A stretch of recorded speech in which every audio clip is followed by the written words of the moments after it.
Coal is the fuel used to generate much of Basin Electric's electricity. The subsidiary Dakota Coal Company finances the continued development and operations of the Freedom Mine and markets the lignite coal production from that mine.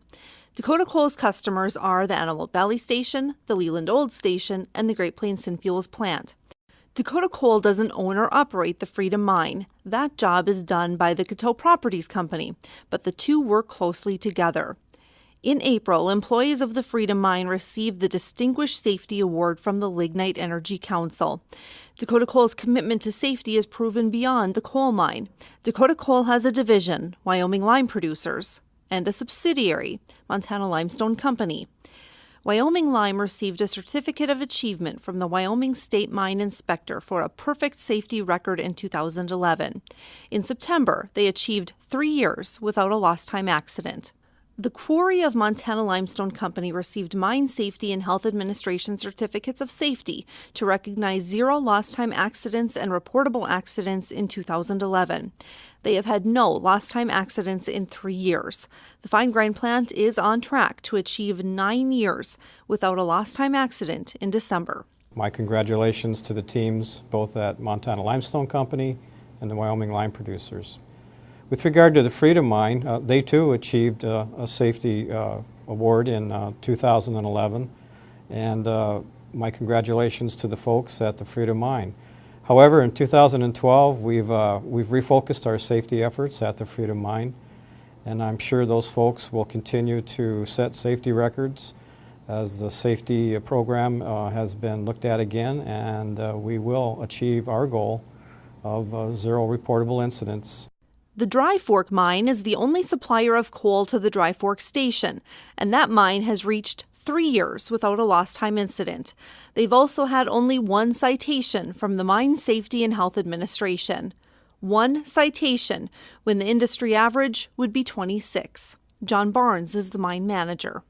Safety is the most important thing that we have to do at the mine. That's job one. Once we get that right, then we can go ahead and mine coal for our members. The Dry Fork Mine's relationship with Basin Electric started as the Dry Fork Station was being built. So we have 2 new silos on site dedicated to the Dry Fork Station, then also a conveying system that takes coal from these silos over to Dry Fork Station.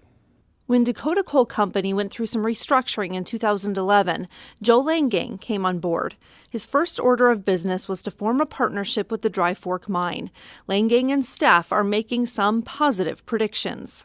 The Dry Fork Station will have, on a mills per kilowatt hour basis, the lowest fuel cost of any coal-fired power plant in the United States.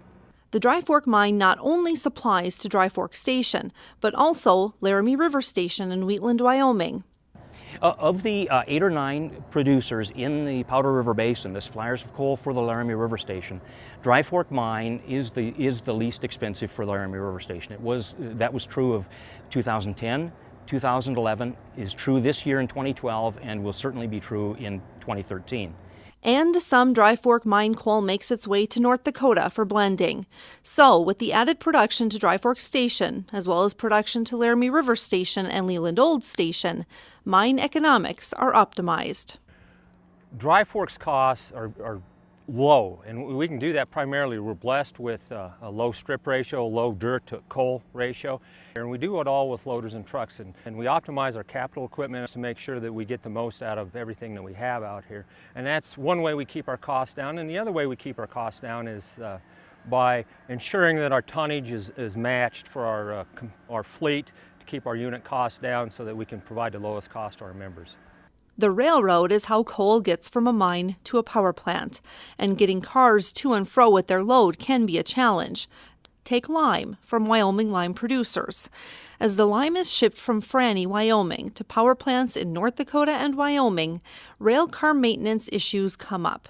If a small repair is needed, BNSF Railway takes care of it. But bigger repairs? That's another story.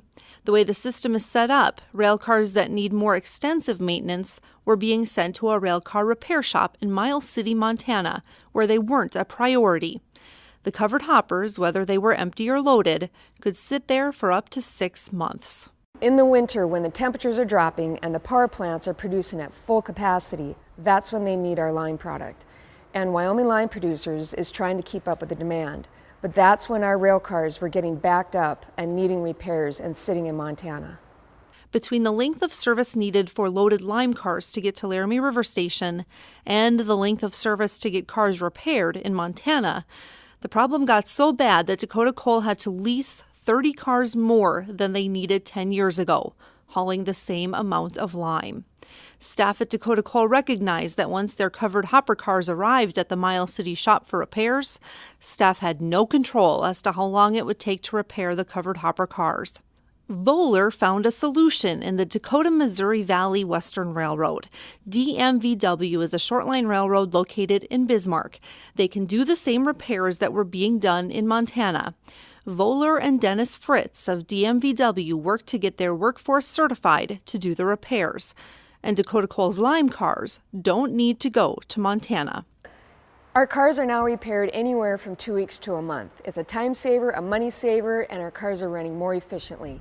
And DMVW can travel to the Antelope Valley Station and repair it on their private track. Limestone is another product shipped by rail. Montana Limestone Company shipped 40,000 tons of limestone to Leland Old Station this fall. They'll ship 100,000 tons next spring. The power plant uses about 700 tons a day in its wet limestone scrubber. We take the limestone and we crush it and we turn it into a slurry, and that gets pumped into our wet scrubber, which the flue gases pass through these sprays that the slurry is, and it removes the sulfur dioxide from the flue gases leaving the boiler. While that wet limestone scrubber just got up and running this year, so did another big piece of equipment. Freedom's Frontier dragline at Freedom Mine was christened in May. It is needed because there is more overburden covering the coal in the area to be mined next at Freedom Mine. As for reclamation work, that has been running ahead of schedule. Russ Myron is the reclamation area manager at Freedom Mine, and unlike last year at this time, weather has been his friend. We went from averaging 22 inches of rain in the last 3 years till this last year we're down to like 10.5 inches of rain. So that makes a very big difference, especially in doing this kind of work. Myron says the mine has been able to reclaim almost 1,600 acres this year, which is more than double what they can do in a normal year. Number one, the weather's been very cooperative. Our planning environmental department has done a very good job. The PSC has been timely with their approvals.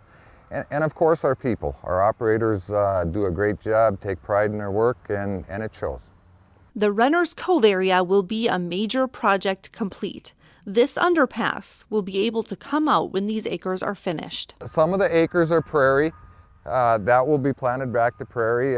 The cropland will be seeded next spring by local area farmers. The Freedom Mine has made strides in another area as well. They've been able to send less coal fines to the Great Plains Synfuels plant and Antelope Valley Station. Coal fines are just when the coal is 3/8 of an inch or smaller. Aaron Garrett is the area manager of coal processing for the Coteau Properties Company. The fines get taken over to AVS and the coarser coal stays at DGC. Fewer fines means Antelope Valley Station hasn't had to find storage for all their fines when they don't need them. A simple concept made possible by a couple changes. With blasting, what we do now is we shoot for a minimum powder factor, pounds per explosives per ton of coal. Least amount of explosives we can to get the job done so we don't plug up our crushers or cause undue stress to our loading equipment. They also use special bags to keep from pulverizing so much coal around the holes. They were blasting 4 times a week. Now, I'd say on average we shoot 2 to 3 times a week. They also treat the coal more gently. We definitely try not to level, blade, run over our coal shots for the most part. When you're driving 300-ton trucks across coal and blading it, it just pulverizes the top a couple feet, a couple feet down on the coal. Fewer coal fines means good things at the Great Plains Synfuels plant, too. Trinity Turnbow is a section manager of gas production. If Coteau is doing a good job of managing their fines to us, that's less inventory they need to ship to us in a week. So it gives us more opportunity to take those days to work on certain pieces of equipment, Plus, it allows us to manage our barn inventory. Fewer fines also means operators need to clean this equipment less often, which is good for safety. And it helps the gasifiers, too. When we can stay under that 5%, we don't have to cut rates in our gasifiers. So any efforts to reduce fines to gasification will increase those gasifiers' health and their ability to run. Bob Bartosh says a good year for Dakota Coal Company is a safe, reliable, and efficient one, delivering the supplies Basin Electric needs. We at Dakota Coal would like to thank our fellow employees, the board members, and the membership for providing us the tools that allow us to achieve our goals.